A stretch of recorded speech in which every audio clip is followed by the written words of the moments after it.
En el verano de 1943, mientras la Segunda Guerra Mundial arreciaba en los principales frentes, una extraña operación tuvo lugar en uno de los rincones más remotos del planeta. En las gélidas e inhóspitas islas Aleutianas del norte del Pacífico, las fuerzas aliadas se aprestaban para una feroz y decisiva batalla contra los japoneses que habían osado invadir ese territorio estadounidense. O al menos, eso creían. Meses antes, en junio de 1942, los nipones habían ocupado por sorpresa las islas de Ati y Kisuke como parte de una estrategia para controlar las vitales rutas marítimas del norte del Pacífico. Fue un duro golpe al orgullo americano, pues era la primera vez que un enemigo extranjero pisaba suelo nacional desde la guerra de 1812 contra los británicos. La presión pública por recuperar esos pedazos de tierra fue inmensa. Tras una campaña brutalmente sangrienta, las fuerzas estadounidenses y canadienses habían logrado reconquistar la isla de Ate en mayo de 1943, pero a un costo escalofriante de miles de vidas. Ahora, todos los esfuerzos se centraban en la isla de Kisuke, donde los informes de inteligencia indicaban que una guarnición nipona de unos 10.000 soldados, fuertemente atrincherados, les esperaba para defenderla hasta el último aliento.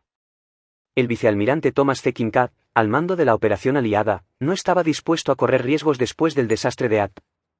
Un enorme contingente de más de 34.000 hombres de infantería de Estados Unidos y Canadá, respaldados por casi 100 navíos de guerra, fue movilizado para el asalto anfibio más grande de la campaña en las Aleutianas, la Operación Cottage. Durante varias semanas previas, la pequeña isla de Kisuke fue bombardeada sin piedad desde el aire y el mar. Más de 750 toneladas de explosivos y proyectiles de artillería cayeron sobre las supuestas posiciones defensivas niponas. Pero increíblemente, los japoneses respondían con un silencio absoluto. No hubo respuesta alguna de su artillería antiaérea ni movimiento de tropas detectado.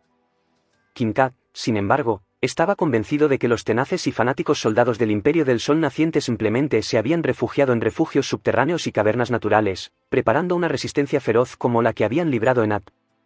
Después de todo, la inteligencia militar reportaba la presencia de un vasto sistema de túneles y galerías defensivas en las rocosas colinas de Kisuke. Pese a las dudas de algunos de sus oficiales, que señalaban la total falta de actividad enemiga como posible indicio de una retirada nipona, Kinkaid ordenó seguir adelante con la invasión. El 15 de agosto de 1943, al amparo de una densa niebla ártica, las fuerzas de desembarco iniciaron la Operación Cottage. Fue un asalto anfibio de manual, con un intenso bombardeo naval previo para ablandar las posiciones defensivas.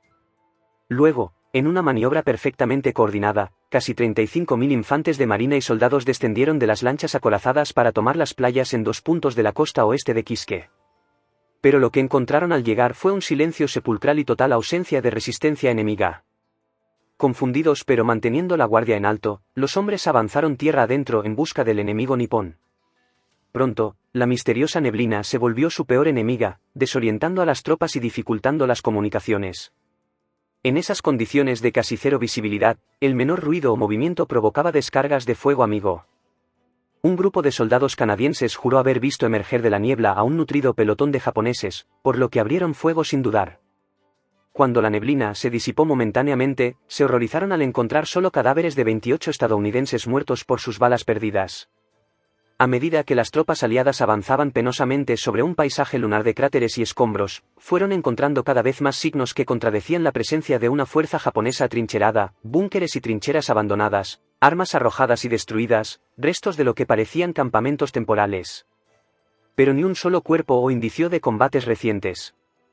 En la confusión y el caos reinante, los soldados nerviosos se disparaban entre sí una y otra vez.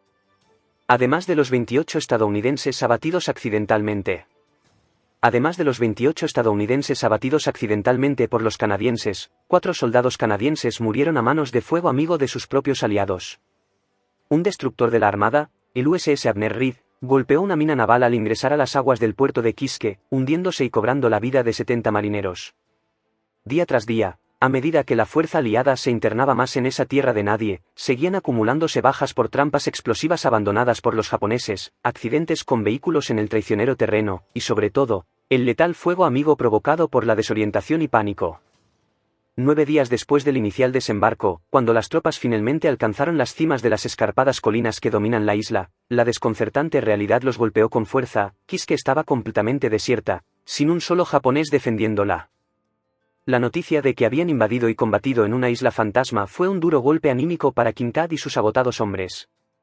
Tantas vidas perdidas, tanta munición gastada, todo por una batalla que nunca ocurrió en realidad. La amarga píldora fue aún más difícil de tragar al confirmar que los japoneses habían evacuado sigilosamente Kisuke casi 2 semanas antes del desembarco, en una operación perfectamente ejecutada.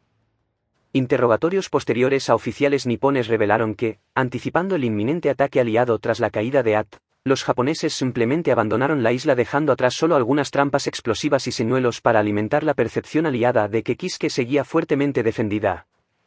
Para cuando los de Kinkaid se dieron cuenta de la ausencia de enemigos, ya era demasiado tarde. Su obstinada negativa a aceptar las evidencias de una retirada japonesa, pese a los claros indicios, los había conducido directo a una trampa mental de la que no salieron hasta acabar la misión al costo de más de 300 bajas, 92 de ellas muertos. La Operación Cottage pasó a la historia como uno de los más bochornosos y absurdos episodios de la Segunda Guerra Mundial. Una invasión a gran escala con todas las condiciones para un baño de sangre menos la de tener un enemigo real al que combatir.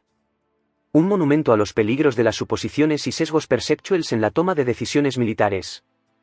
Una dolorosa pero valiosa lección sobre la importancia de analizar fríamente la inteligencia disponible, en lugar de ceñirse ciegamente a las expectativas previas. Los aliados pagarían un precio muy alto por esa lección en vidas humanas. Pero las enseñanzas extraídas de aquel ridículo episodio en una remota isla ayudarían a prevenir costosos errores similares en operaciones futuras, al enfatizar la necesidad de mantener una mentalidad abierta y cuestionar constantemente los supuestos, por lógicos que puedan parecer. La guerra, después de todo, está plagada de intrincados caminos sinuosos y giros inesperados. Y como lo demostraría la Operación Cottage, a veces esos giros pueden ocultar las mayores lecciones donde menos se las espera. En conclusión, la Operación Cottage se convirtió en un recordatorio perdurable de los peligros de dejarse llevar por suposiciones y sesgos preconcebidos en el campo de batalla. Lo que debió ser una misión relativamente sencilla de recuperar la isla de Kisuke de manos japonesas, se transformó en un ejercicio de total inutilidad al desembarcar en una isla que ya había sido abandonada por el enemigo semanas antes. Las bajas aliadas, con casi un centenar de muertos y más de 200 heridos, fueron un precio demasiado alto por no haber sabido interpretar los claros indicios que auguraban la ausencia de fuerzas niponas en Kisuke. La tenacidad y obstinación del vicealmirante Kinkaid por creer que los japoneses permanecían atrincherados, negándose a escuchar las voces de sus propios oficiales de inteligencia, resultó ser su perdición. Toda la operación estuvo viciada desde el principio por el sesgo cognitivo y la suposición errónea de que los nipones defenderían Kisuke hasta el final con su característico espíritu de lucha fanática. Este pensamiento preconcebido nubló el juicio de los altos mandos aliados, haciéndoles ignorar todas las señales de una retirada enemiga e insistir testarudamente en invadir una isla vacía. El saldo trágico de vidas perdidas y el ridículo internacional que se granjearon dejaron una lección aprendida a las fuerzas aliadas de forma cruda y sangrienta. Nunca más volverían a dar nada por sentado, cuestionando constantemente sus suposiciones por más arraigadas que estuviesen. La necesidad de mantener una mente abierta y analítica, examinando fríamente cada nueva evidencia, quedó grabada a fuego en la doctrina militar. En ese sentido, la absurda Operación Cottage sirvió a un propósito educativo invaluable, aunque a un costo doloroso. Las bajas inútiles sufridas en Kisuke recordarían a perpetuidad que la guerra está plagada de intrincados caminos y reveses inesperados.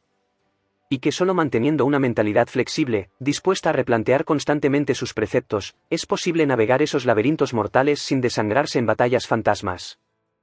Esperamos que esta inmersión en esta historia haya sido una experiencia fascinante y esclarecedora para todos ustedes.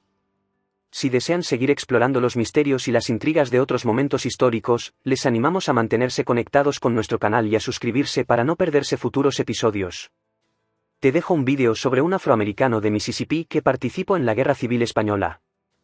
Agradecemos sinceramente su compañía en este viaje y les recordamos que, a través de la comprensión y la reflexión, podemos forjar un futuro en el que la humanidad elija el camino de la verdad y la sabiduría sobre la oscuridad y el secreto.